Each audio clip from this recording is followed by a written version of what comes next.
once a week. Yeah, once a week. With the benefit mix and the volume that's coming through, like last calendar year we did just over 2 tonne. This calendar year our target is 5 tonne, and I think we're about to blow out the bits. So we're looking at next year, hopefully we can get 10 tonne. Oh, well, looking forward to checking in with you and seeing how you're going with that target. Great speaking with you, Steve Hill and Adam Kreisel. Thanks so much for your time. It's Steve Hill, Adam Kreisel, Hunters for Hope there in Canterbury.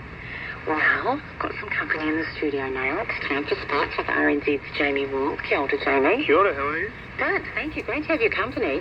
Now, Jamie, we're counting down to the first All Black test of the year. What's the latest? Yes, the latest is that England, who the All Blacks are playing on the weekend, have named their side for the first test. A bit of anticipation around that one. I went in and spent a bit of time with the team, the English team this week. The All Blacks are based down in Wellington. The English are up here in Auckland in preparation for the test. I had a word with 10 test fullback George Furbank yesterday, just about how he's feeling about playing the All Blacks. If I'm playing on the weekend, this is definitely going to be top of the list. I grew up watching, obviously I'm an England supporter, I grew up watching the All Blacks loads and admiring those guys, and if I get the opportunity to play on the weekend, the likes of Beauden Barrett again is someone I've looked up to since I was young and watched him and admired him, so it'll be an amazing experience. One I definitely won't forget if I'm involved. Well, great news for George, because Steve Borthwick has named his team this afternoon, and he's been named at fullback, so not only will he be on the same park as his hero Beauden Barrett, he'll be marking him at fullback. Most probably, I'm presuming Beauden will be playing at fullback for the All Blacks.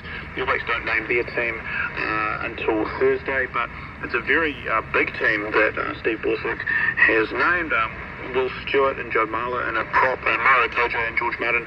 And look, that's a big tight five they have there. And then they've got Ben Earl and Sam Underhill at loose forward as well. So typically big English pack. However, out of the backs, they've got some new excitement there. Alex Mitchell is known as a running halfback, and of course there's Marcus Smith, who is kind of the version of Damien McKenzie. I'm really interested to see how he goes against the All Blacks this weekend. So it's been fun dealing with the English team this week.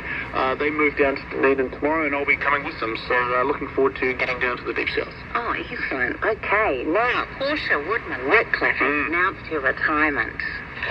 Is she the greatest black fan of all time? I think so. I think she is, because I once watched her score 8 tries in one game. I remember watching that game on TV, and I think, well, I don't think anyone else can do that. I don't think there's a lot of other people that can do what she's done. I don't think anyone can do what she's done, especially considering that she only really started playing rugby properly when she was about 21, back in 2012, when she was actually a professional netball player at the time. She was playing for the Northern Mystics and was sort of in the conversation for the Silver Ferns, and decided to switch over to rugby because Rugby Sevens had been invited to the Olympics. Therefore it got a lot of funding, which meant that men's and women's sevens could be properly professional, which she did.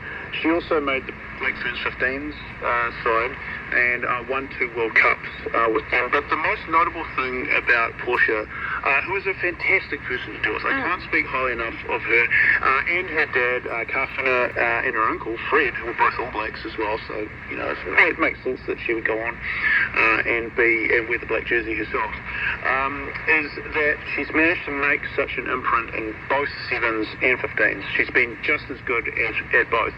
So much so that both codes, whichever team she plays for, the entire game plan seems to give her the ball as quick as you can and as often as you can. And it's paid off because, obviously, the Black Ferns 7s won gold at the last Olympics, and as I mentioned, the Black Ferns 15s won the last 2 World Cups in which she played a massive part. So I hope she enjoys her retirement and what comes next with it. A little bit of rumour she might be popping up in another code, maybe turning out for the New Zealand Warriors women's team next year, but we'll just wait and see. I covered a sneak peek. Good on you, Jamie. Tenakri, that's RNZ's Jamie Hall. What do you think? Text 2101, Portia Woodman Whitcliffe. Is she the greatest black fern of all time? Looking forward to your thoughts on that. I think so. Hurricane Beryl is continuing to leave a trail of destruction across parts of the Caribbean. It's the biggest storm of the season, with winds of over 200 kilometres an hour hitting the Windward Islands. The eye of the hurricane passed over the small island of Cariaco, part of Grenada. The BBC's Will Grant has the latest.